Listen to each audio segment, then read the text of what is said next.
Upon the battlefield of the human soul, two masters are ever contending for the crown of supremacy, for the kingship and dominion of the heart, the master of self, called also the prince of this world, and the master of truth, called also the Father God. The master self is that rebellious one whose weapons are passion, pride, avarice, vanity, self-will, implements of darkness. The master truth is that meek and lowly one whose weapons are gentleness, patience, purity, sacrifice, humility, love, instruments of light.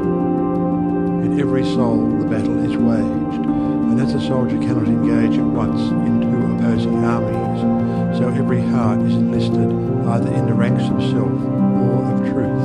There is no half and half course. There is self, and there is truth.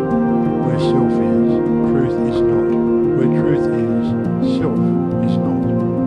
Thus spake Buddha, the teacher of truth, and Jesus, the manifested Christ, declared that no man can serve two masters, for either he will hate the one and love the other, or else he will hold to the one and despise the other.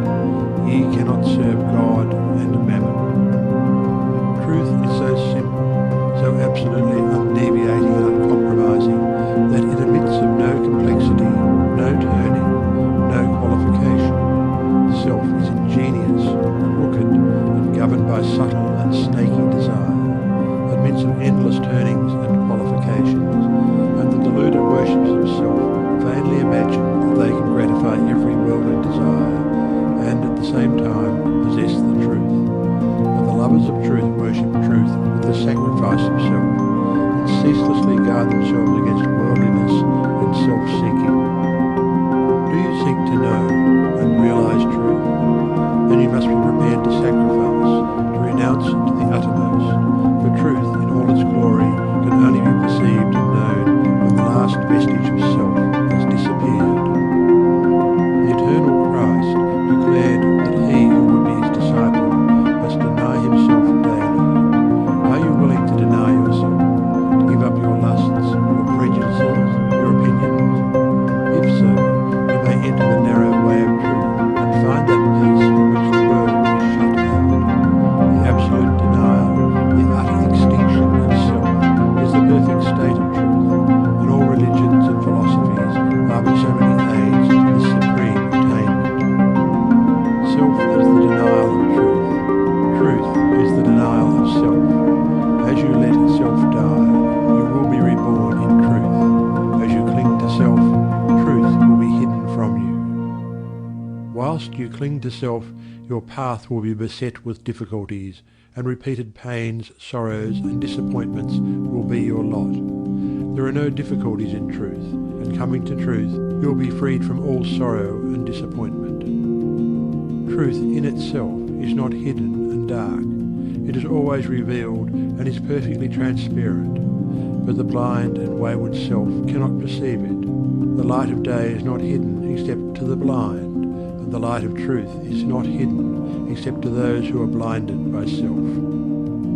Truth is the one reality in the universe, the inward harmony, the perfect justice, the eternal love. Nothing can be added to it nor taken from it. It does not depend upon any man, but all men depend upon it. You cannot perceive the beauty of truth while you are looking out through the eyes of self. If you are vain, you will colour everything with your own vanities.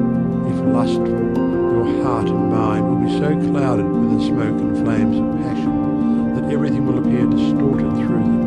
If proud and opinionative, you will see nothing in the whole universe except the magnitude and importance of your own opinions.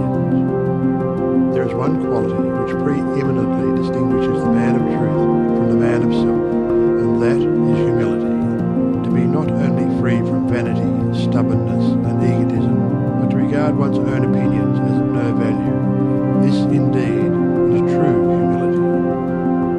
He who is immersed in self regards his own opinions as truth, and the opinions of other men as error. And that humble truth lover, who has learned to distinguish between opinion and truth, regards all men with the eye of charity, and does not seek to defend his opinions against theirs, but sacrifices those opinions that he may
examine your mind, heart, and conduct.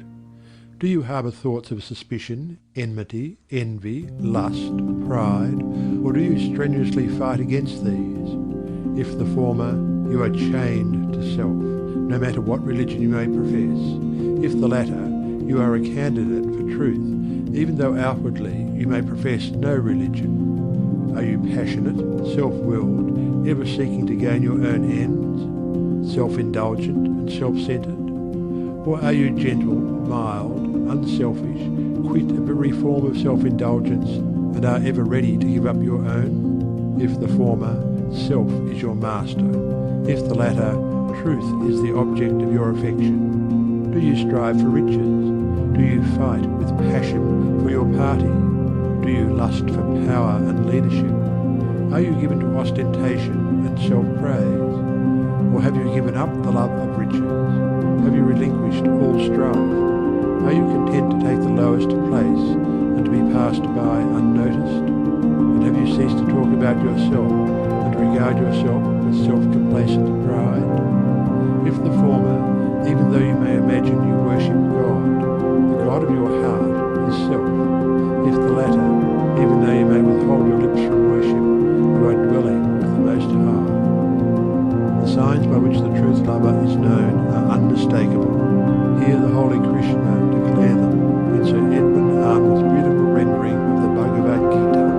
Fearlessness, singleness of soul, the will always to strive for wisdom, opened hand and governed appetites, and piety and love of lonely study, humbleness, uprightness, heed to injure naught which lives, truthfulness, slowness unto wrath, a mind that lightly letteth go what others prize, and equanimity, and charity, which spieth no man's faults, and tenderness towards all that suffer, a contented heart, fluttered by no desires, a bearing mild, modest and grave, with manhood nobly mixed, with patience, fortitude, and purity, an unrevengeful spirit, never given to rate itself too high.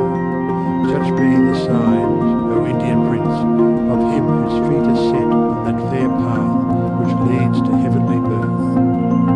When men, lost in the devious ways of error and self, have forgotten the heavenly birth, the state of holiness and truth, they set up artificial standards by which to judge one another and make acceptance of and adherence to their own particular theology, the test of truth.